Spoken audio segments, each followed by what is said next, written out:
si ya mwananchi. Bajeti ya mwananchi inakaa vipi? Sandra, tunaweza anza nayo. Kwa wewe bajeti ya mwananchi ni bajeti ya aina gani? Ni muhimu kujua wakati unapotaka kudhamini kama bajeti ni ya mwananchi ama ni ya serikali, unaangalia kwanza yale huduma za jamii kama elimu, afya, kilimo, na zinaitwa huduma za jamii kama Linda Mama ama social service, kama zimepata kufadhiliwa ipasavyo. Yani kumaanisha kwamba hiyo pesa iliyowekwa hapo inatosha kwa namna ambapo mwananchi hata finyika zaidi kutoa pesa zingine mfukoni mwake kulipia. So hilo ni la kwanza. La pili ni kuangalia yale mambo ya public participation. Tuliona serikali ilienda kaunti kama 11 kufanya public participation. Je, yale maoni ya mwananchi yalionekana katika bajeti ama ilikuwa kitu ya tunaita kuraba stamp, kwenda tu kwa sababu sheria imesema twende mashinani kuuliza maoni ya mwananchi. So hayo ni mambo mawili ambayo ningependa yaonekane kabisa ambapo mtu anadhamini kama bajeti ni ya mwananchi, lakini wenzangu wanaweza daktari, kwa sababu unapowasikiza wao wanahisi kwamba badala ya kuboresha maisha yao, serikali inawakandamiza kupitia namna ambavyo mapato ya taifa yanatumika, pesa za taifa zinapotumika, bajeti inapobuniwa na kadhalika. Wao wanahisi kwamba wanakandamizwa. Unaona vipi wewe, bajeti yenyewe ni ya mwananchi au la? Tunaweza kusema bajeti hasa ukiangalia vile ambayo walianza. Kwa mfano, walileta tax, wamesema wamepropose tax idropiwe. Hiyo tungesema itapunguza gharama za kununua bidhaa ya muhimu ile ya kawaida ya wananchi. Lakini ukiangalia hiyo ni nini ndio ndani yake iko, ni kwamba hiyo gharama ikatolewa huko na ikawekwa mahali ingine. Kwa mfano utakuta healthcare ambaye ni muhimu kwa mwananchi wa kawaida. Hata sahii tunahangaika na SHA, jinsi ambaye ingefaa mwananchi wa kawaida apate matibabu yake kwa malipo inafaa, imekuwa ngumu kwa sababu utakuwa primary healthcare haijaangaliwa, pesa yake imekatwa. Utakuta communicable disease, ugonjwa zile ambaye zinaweza kuathiri population kwa haraka na kuambukizwa haraka hazijawekwa manani. Trump alikuwa ameondoa ile msaada walikuwa wanapea kwa HIV, malaria, TB. Na sahi hatuoni ile budget ya health imekatwa. Hizo sasa ni nani atakuja kugharamia? Hiyo yote inamaanisha kuwa sasa umeongeza kwa mwananchi wa kawaida gharama ya matibabu. Akienda kutafuta matibabu kwa hospitali ambayo ya serikali, hatutakuwa na madawa, hatutakuwa na wafanyakazi wafao ambayo wanaweza wakasaidia mwananchi washughulikia haraka. Ama utakuta mwananchi aende hospitali ya serikali na ile services ambayo anapewa ni ile substandard kwa sababu wenyewe hawana wafanyakazi ambayo wa kutosha. Ya tatu, utakuta shule ambayo ni msingi wa maisha ya mwananchi wa kawaida. Kila mama, kila baba akizaa mtoto anataka kumpeleka shule ambayo itafaa mtoto yake ndio akue kiongozi wa kesho. Kwa hivyo utakuta pesa ya hiyo imekatwa. Utakuta area ambayo inaitwa ASAL regions ambaye kawaida wanachapwa sana na climate.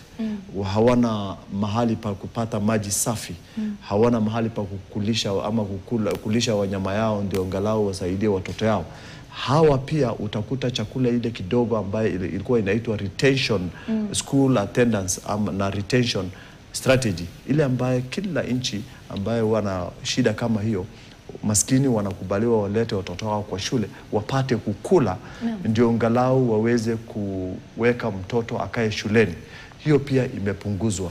Kwa hivyo utakuta kuna vitu kwa mfano ile walimu wa CBE ambaye walikuwa on contract na juzi walikuwa wamekubaliana kwa ile CBA yao wale JSS na walikubaliana wapatiwe permanent unpensionable job na utakuta budget yao imekatwa. Kwa hivyo sasa hiyo haitafanyika. Ile CBA walikuwa wamekubaliana imeachwa wapi na kwa nini budget yake haijawekwa? Na vile vile tumeona pale madaktari wamekuwa migomoni kila wakati, wale madaktari wa UHC na kadhalika. Tumeona mgao wa afya umepunguzwa na umetaja pale ASAL.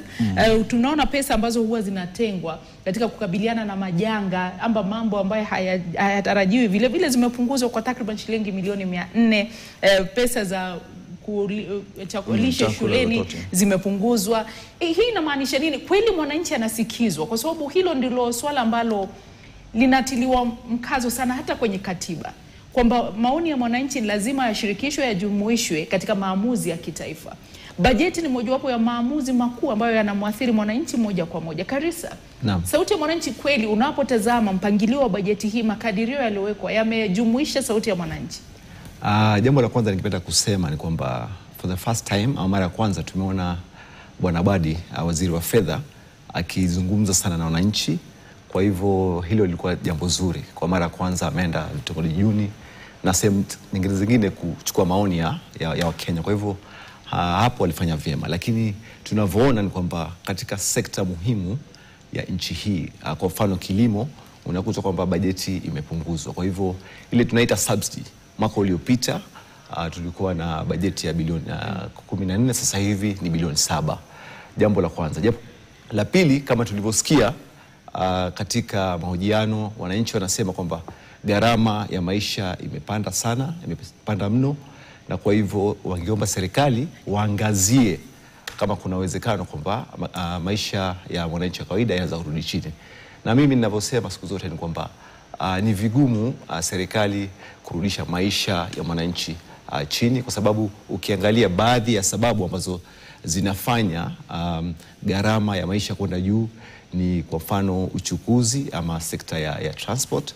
Manake sekta ya transport ama uchukuzi hatuwezi kufanya biashara kwa mfano isipokuwa tutumie bidhaa kama mafuta. Na ukiangalia kwa mfano mafuta ndo baadhi ya bidhaa ambazo zinatozwa kwa wingi, zina zaidi ya kodi karibu 7, ukipenda VAT, Revenue Levy, Custom Duty. Kwa hivyo sekta nyingine pia ni kawi. Kwa hivyo ukitaka kupunguza gharama mwananchi ya kawaida, lazima tuangalie je, ni vitu gani ambavyo tunaweza kuangazia, hususan tujue kwamba cost of production ama gharama kufanya biashara itakwenda chini. Kwa hivyo bajeti hii kama nilivyosema ama kusummarize ni kwamba sijaona sekta hiyo ikiangaziwa sana, ambayo ni muhimu sana pia. Sekta nyingine ambayo ni muhimu ni pia walivyosema wenzangu, sekta ya elimu. Tunaona kwamba hela ndio wamepata hela nyingi, lakini hatujaambiwa je, kwa mfano zile hela ambazo zilikuwa zinafaa kutumika kwa sekta ya vijana kwenda shule ama mitihani imewekwa kiasi gani? Na vile vile pia issue ya pending bills kwa wafanyabiashara. Je, mipango hii ya mikakati ambayo imewekwa, tunawezekana kwamba wafanyabiashara watapata hela kwa mjibu ambao unafaa ama kwa wakati ambao unafaa?